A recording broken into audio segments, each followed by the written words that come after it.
नमस्कार दोस्तों, राधे राधे। आज हम क्लास 12th का जो शॉर्ट कंपोजिशन में जो एक टॉपिक है जिसका नाम है इनविटेशन, इससे पहले हम नोटिस कंप्लीट कर चुके हैं। तो आज हम समझेंगे इनविटेशन को। इनविटेशन मुख्य रूप से दो प्रकार के होते हैं। एक होता है जनरल इनविटेशन, दूसरा होता है रिप्लाई इनविटेशन। इस जनरल इनविटेशन क्या होता है?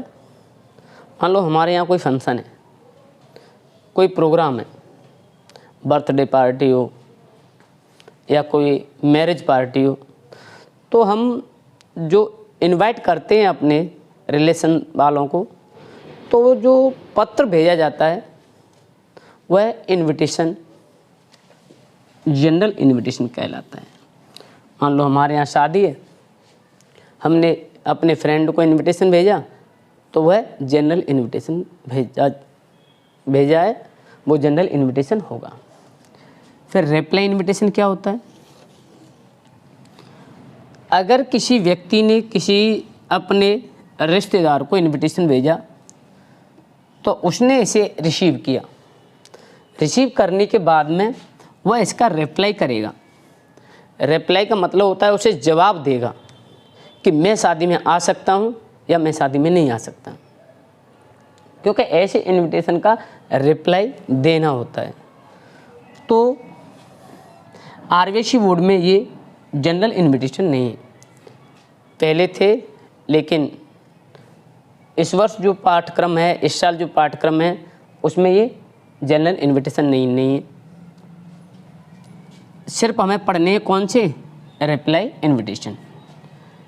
रिप्लाई इनविटेशन को हम पहचानेंगे कैसे, क्या होता है ये समझिए।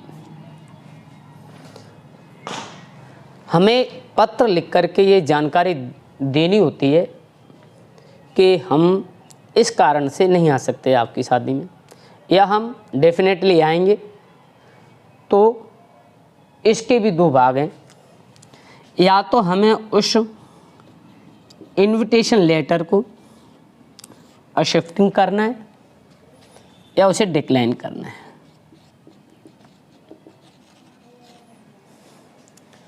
ये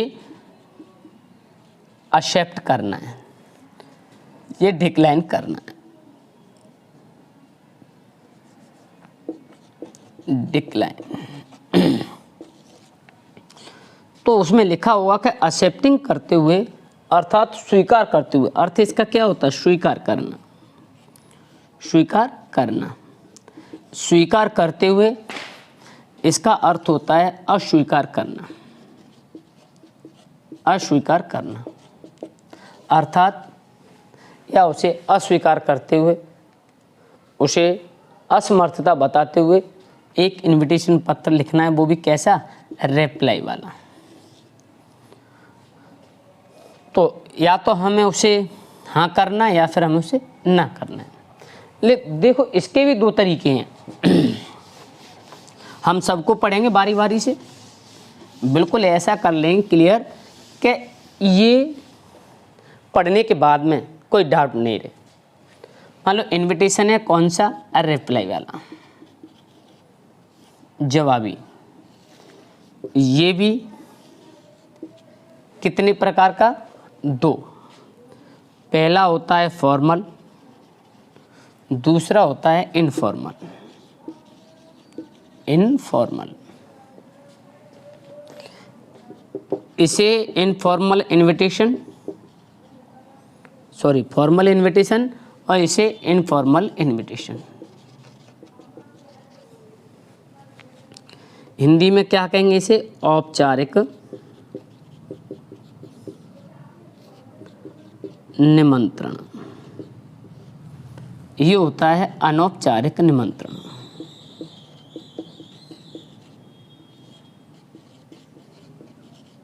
निमंत्रण।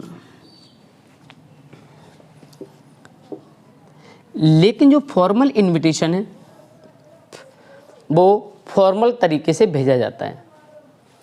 जिसको भी ये प्राप्त होगा वह भी इसका जवाब दो फॉर्म में देगा। पहला, या तो उसे ये से एक्सेप्ट करना पड़ेगा या उसे इस इनविटेशन को डिक्लाइन करना पड़ेगा। या तो उसे स्वीकार करना होगा ऐसे, या उसे अस्वीकार करना होगा। ये उसे अपनी मर्जी से नहीं लिखना, ये प्रश्न में दिया होगा कि आपको उसको स्वीकार करना है, एक्सेप्ट करना है या फिर उसे डिक्लाइन करना है। तो फिर सबसे पहले हम इसे पहचानेंगे कैसे। क्या देखो प्रश्न दिया होगा, उसमें लिखा होगा right a formal reply invitation. तो स्वाभाविक सी बात है, आप पहचान लोगे कि right a formal reply invitation. हमें ये वाला लिखना है। यदि यहाँ पर इनफॉर्मल दिया होता तो right and informal reply invitation, तो स्वाभाविक सी बात है आपको ये लिखना होता था, ये वाला। अब मान लो उसमें ना तो फॉर्मल दिया है और ना ही इनफॉर्मल दिया है, फिर भी हम उसे क्या मानेंगे? फिर हम उसे फॉर्मल ही मानेंगे। अगर ऐसी स्थिति बनती है कि उसमें ना तो फॉर्मल दिया है और ना ही उसमें इनफॉर्मल दिया है, तो वह इनविटेशन कौन सा माना जाएगा? फॉर्मल ही माना जाएगा। अब फॉर्मल इनविटेशन किसी को प्राप्त हुआ तो उसे या तो उसे मना करना है कि हम शादी में नहीं आ पाएंगे या हम आपकी पार्टी में नहीं आ पाएंगे, तो हमें ये वाला लिखना है। यदि स्वीकार करना है तो हमें ये बताना है कि हम हाँ आएंगे, ज़रूर आएंगे। तो सबसे पहले हमें ये समझ में आया कि राइट के बाद में फॉर्मल दिया होगा तो वो फॉर्मल इनविटेशन है, और फॉर्मल नहीं दिया होगा, इनफॉर्मल दिया होगा तब वो इनफॉर्मल है। यदि दोनों में से कुछ भी नहीं दिया तो भी हम उसे फॉर्मल मान लेंगे। रिप्लाई दिया है क्योंकि इसमें सिर्फ आरबीएससी बोर्ड है जो राजस्थान का, उसमें सिर्फ रिप्लाई वाले दिए गए हैं। तो फिर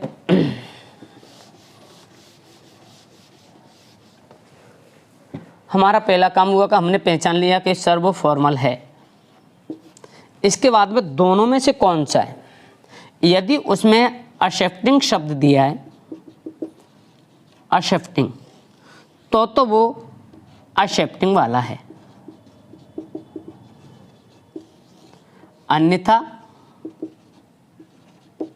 अन्यथा वह इनविटेशन फॉर्मल तो होगा लेकिन कौन सा हो जाएगा? डिक्लाइनिंग वाला हो जाएगा। कौन सा? अस्वीकार करने वाला। अस्वीकार करते हुए आपको इसे अस्वीकार करना है, आपको इनविटेशन का जवाब देना है फॉर्मल रूप से। नंबर 1 काम। दूसरा काम कि हमने चलो ये पहचान लिया कि वो फॉर्मल इनविटेशन है, एक्सेप्टिंग वाला है या डिक्लाइन वाला है, हमने ये भी पहचान लिया। अब इसे लिखेंगे कैसे? वो प्रारूप क्या होगा? देखो प्रश्न हम वेरीफाई कर लेते हैं। यहाँ पर ये प्रश्न दिया है, you are Aman Kushwaha living in Sundar colony Dholpur. You have received an invitation from Mrs and Mr Sisodia to attend the birthday party of their son Honey Sisodia on 15 December 2022 at 8 PM on their residence. ये समझेंगे अभी। पहले जो समझाया उसे इसमें देखो, राइट ए फॉर्मल, हमने पहचान लिया कि ये फॉर्मल है, रिप्लाई वाला है, एक्सेप्टिंग दिया है तो इसका मतलब हमें स्वीकार करना है द इनविटेशन। अब देखो इसका ऐसा फॉर्मेट बताऊंगा, एक ही फॉर्मेट में से सारे इनविटेशन क्लियर। आपको दूसरे तैयार करने की आवश्यकता नहीं है कि ये मैरिज वाला हो गया, ये बर्थडे वाला हो गया, ये नहीं। सिर्फ एक फॉर्मेट आप समझिए और उसी में सबको फिट कर दीजिए। जैसे फॉर्मल है, मान लो ये कॉपी का पेज है तो थोड़ी सी जगह छोड़नी है इधर, और उतनी जगह इधर छोड़नी है। नीचे वाली लाइन को बंद मत करना। अभी सबसे पहले यहाँ लिखा जाता है मिसेज एंड मिस्टर, यहाँ लिखा जाएगा सरनेम। सरनेम जानते हो ना, ए नाम के पीछे लिखा होता है सिंह, शर्मा, सिसोदिया, उपाध्याय, राजपूत, तो ये सारे सरनेम होते हैं।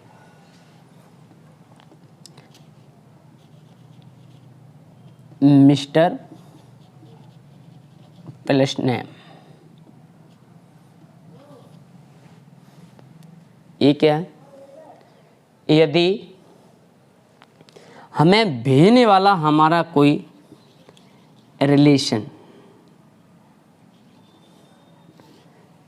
में है, कहने का मतलब कोई क्या है, रिश्तेदार है, मित्र है, कोई परिवार वाला है, तो स्वाभाविक सी बात है हम उनका सब परिवार वाला इनविटेशन भेजते हैं। तो यदि ऐसी कोई घटना घटती है कि इनमें से रिश्तेदार, मित्र या परिवार वाला कोई सदस्य है, मान लो रिश्तेदार, मित्र और कोई परिवार वाला है, तो फिर उसमें हमें मिसेज और मिस्टर दोनों लिखने पड़ेंगे। यदि मान लो हमें इनविटेशन भेजने वाला कौन है, किसी संस्था का प्रधान है, कोई अधिकारी है, तो वो सिर्फ हमें इनविटेशन भेजेगा, सिर्फ मेरा नाम लिखेगा वो, तो तब हमें लिखना है मिस्टर, मिस्टर के बाद में नाम। यहाँ हमें लिखना है थैंक, कोष्टक में थैंक्स। क्यों? यदि हम इसे तैयार कर रहे हैं तो थैंक लिखेंगे, क्योंकि सब्जेक्ट बहुवचन हो गया तो थैंक आएगा। यहाँ पर एक है, इसे हम लिख रहे हैं तो कोष्टक वाली चीज़ को लिखेंगे थैंक्स, क्योंकि यहाँ सब्जेक्ट एक वचन है। बहुवचन है तो थैंक आएगा, एक वचन है तो थैंक्स आएगा। थैंक्स। अब इसके बाद हमने उसका नाम लिखना होता है जिसने हमें इनविटेशन भेजा है। जिसने हमें इनविटेशन भेजा है, जिसने इनविटेशन भेजा है, उसका नाम।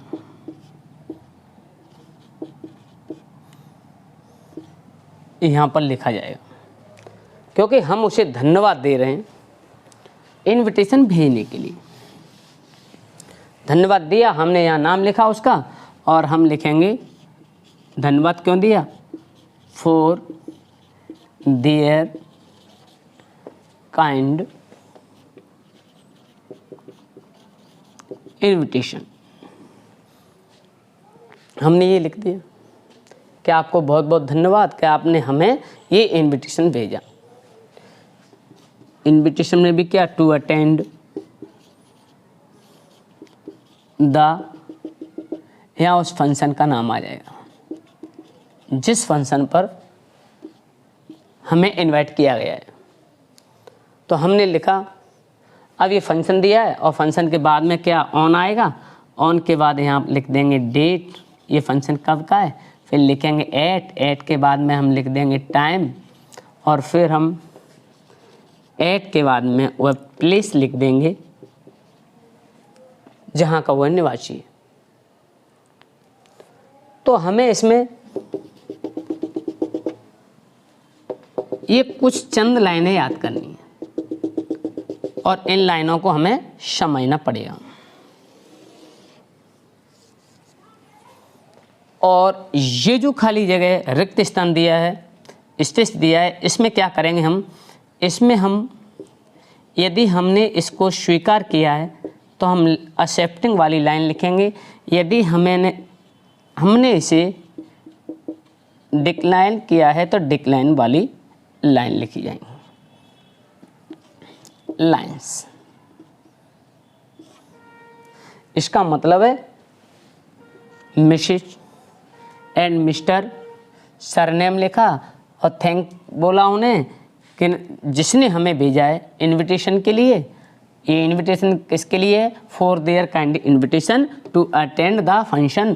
जो फंक्शन है उसका नाम लिखेंगे, ऑन के बाद डेट, फिर एट टाइम लिखा जाएगा, फिर एट प्लेस लिखा जाएगा जहाँ ये प्रोग्राम हो रहा है। फिर इसमें हम उससे कहेंगे कि हाँ हम आपके प्रोग्राम में ज़रूर आएंगे, तो वो लाइन लिखनी है इधर। यदि हमें मना करना है, जैसा प्रश्न में दिया हुआ, देखो इसमें लिखा है एक्सेप्टिंग, तो हमें स्वीकार करना है उसे, तो ये लाइन लिखी जाएंगी। अगर यहाँ पर डिक्लाइनिंग होता तो इसका मतलब क्या होता? अस्वीकार करने वाली लाइन लिख देते और बॉक्स में उसे बंद कर देते। आप कहें सर ये कितना छोटा है? इनविटेशन अबाउट 50-60 वर्ड में होता है। इसे आप ज़्यादा लिखोगे तो आपको नंबर ज़्यादा नहीं मिलेंगे, और अपनी बातों को कम शब्दों में कहना बढ़िया तरीके से, बस इसे आप सीखें। अब देखिए एक्सेप्टिंग, मान लो कि सर हम ये सब कर सकते हैं, हम यहाँ पर ये लिख सकते हैं और उसके बाद हम ये सब कुछ उसमें से प्रश्न में से लिख देंगे, क्योंकि अकॉर्डिंग प्रश्न नहीं आएगा ये। फिर हम क्या करेंगे? एक्सेप्टिंग वाली line,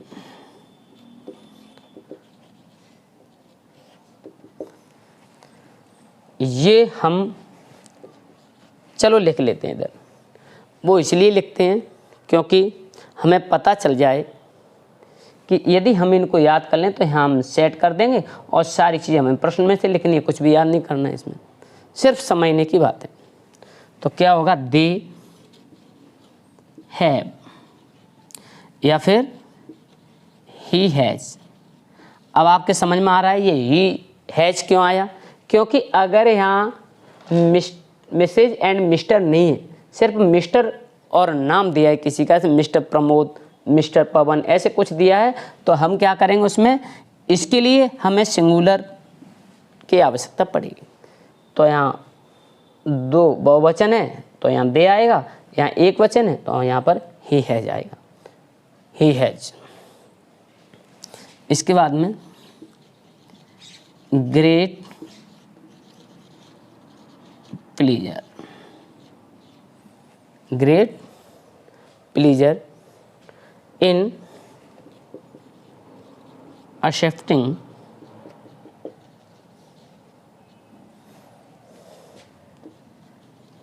the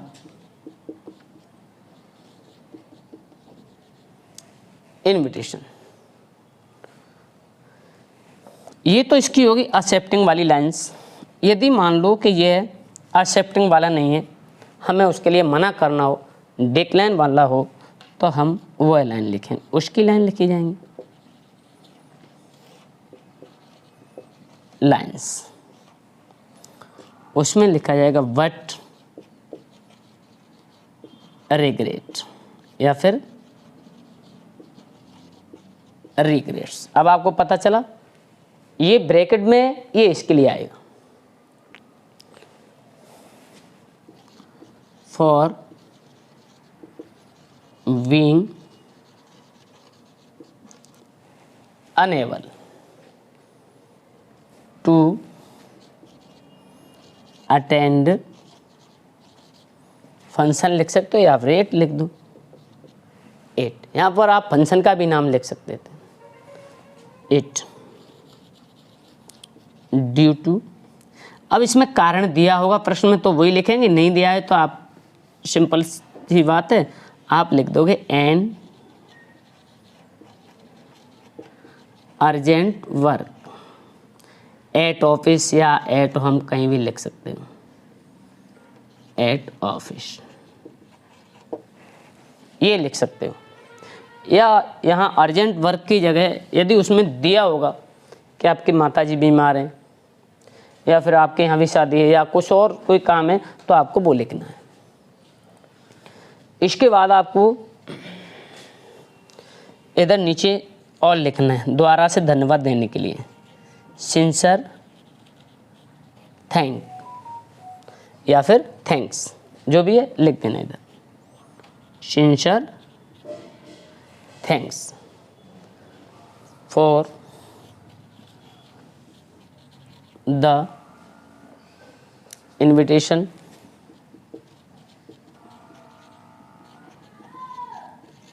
and best wishes. ये हमें करना है। यदि हमें स्वीकार करना है तो ये लाइन्स लिखनी है, यदि हमें उसे मना करना है हम नहीं आ पाएंगे तो ये लाइन्स लिखनी है। ये पूरा फॉर्मेट है इनविटेशन का। कौन से का? Formal invitation. उसका ये क्या है? फॉर्मेट है। आप इसमें से अब फॉर्मल वाला कोई भी इनविटेशन बना सकते हो, आपसे गलत नहीं होगा, आपको पूरे नंबर मिलेंगे। देखो इसी में हम सेट करते हैं, इसी प्रश्न को इसमें सेट करते हैं। You are Aman, you are के बाद में किसका नाम होगा? अपना होगा। इस बात को विशेष ध्यान रखना, यू आर के बाद में अपना नाम दिया होता है। Living in Sundar colony Dholpur, ये सब हमारा है। हम अमन कुशवाहा हैं और रहने वाले सुंदर कॉलोनी धौलपुर के हैं। You have received an invitation, आपको एक इन्विटेशन पत्र प्राप्त हुआ है from Mrs and Mr Sisodia. आपको जो इन्विटेशन भेजा है वो है Mrs and Mr Sisodia to attend the birthday party, ये फंक्शन का नाम है। ऑफ देयर सन, उनके पुत्र का जन्मदिन है, उसका नाम है हनी सिसोदिया। हनी का जन्मदिन है, कब का है? 15 December 2022 at 8 PM on their residence. तो यहाँ पर प्लेस होता है ना, वहाँ पर कोई दूसरी जगह नहीं चुनी उन्होंने सिर्फ चुना अपने घर को जहाँ वो रहते हैं। तो right a formal reply accepting the invitation. अब इसमें से हमें तैयार करना है। तो देखो हमें भेजने वाले कौन है? Mrs and Mr. तो हम भी धन्यवाद करेंगे, तो हम भी कौन करेगा? मैं थोड़ा अकेला करूँगा, मेरी श्रीमती जी करेंगे साथ में। तो इसका मतलब हम भी लिखेंगे मिसेज एंड मिस्टर। अब आपके मन में चल रहा होगा कि सर यहाँ लिख दो सिसोदिया, आपको एक भी नंबर नहीं मिलेगा। आपने कहा क्यों सर? ये तो उसमें दिया है ना प्रश्न में कि मिसेज एंड मिस्टर सिसोदिया। यहाँ पर अपना नाम लिखना होगा, अपना खुद का। हम कौन है? हमें अमन कुशवाहा। तो यहाँ पर हमें सरनेम लिखना है अपना, तो हम लिखेंगे क्या? Mrs and Mr Kushwaha. मैं अमन हूँ और मेरी पत्नी श्रीमती जी आपको क्या कर रहे हैं? फिर हमें ये नहीं लिखना, हम उन्हें क्या करेंगे? थैंक, हम उन्हें थैंक बोलेंगे। फिर थैंक्स भी नहीं आपको लिखना, थैंक बोलेंगे। अब फिर जिसने इनविटेशन आपको भेजा है अब उनका नाम आएगा यहाँ पर, मिसेज एंड मिस्टर सिसोदिया।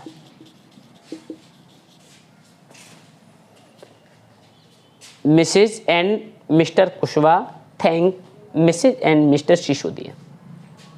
यदि यहाँ पर इनका रेजिडेंस नहीं दिया, प्लेस नहीं दिया तो नहीं दिया होता तो हम लिख सकते थे।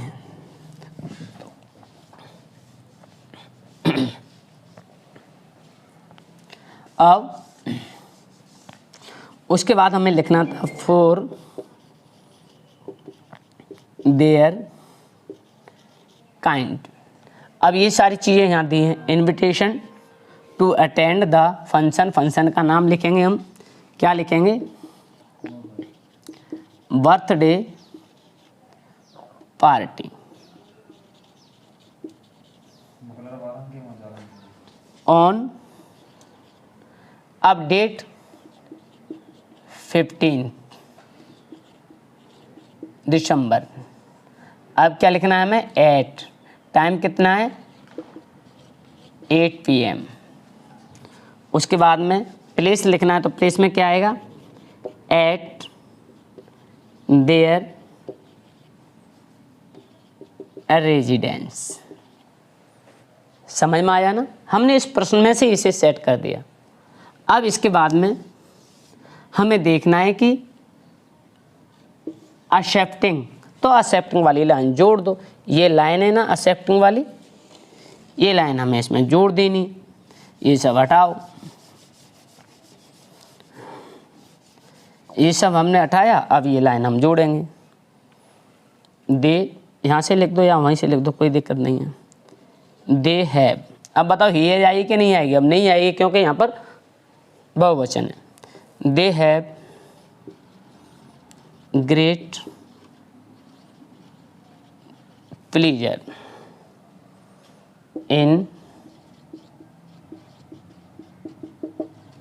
accepting the invitation।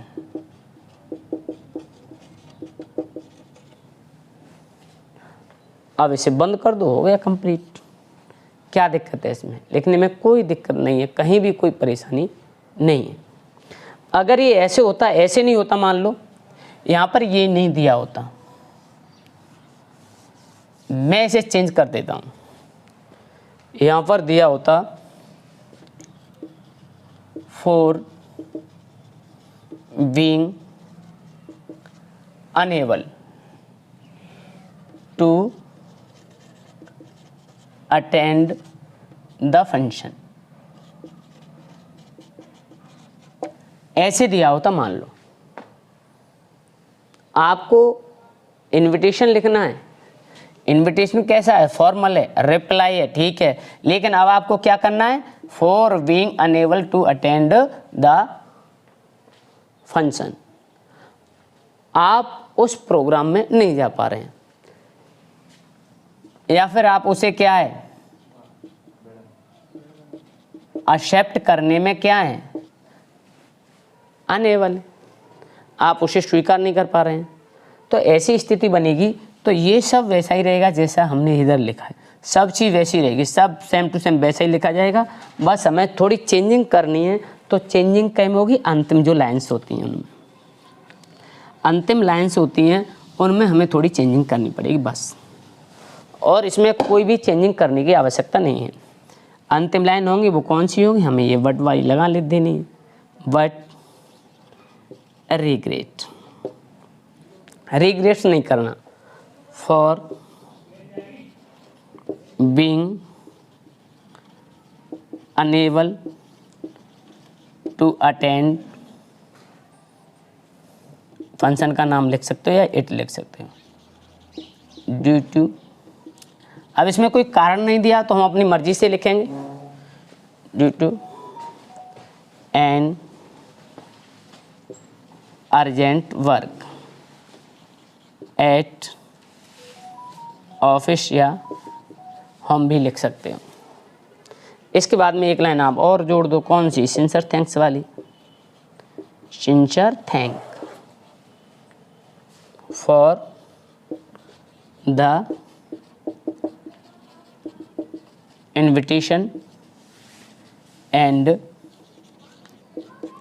Best wishes. देखो इसमें क्या परेशानी है? कोई परेशानी नहीं।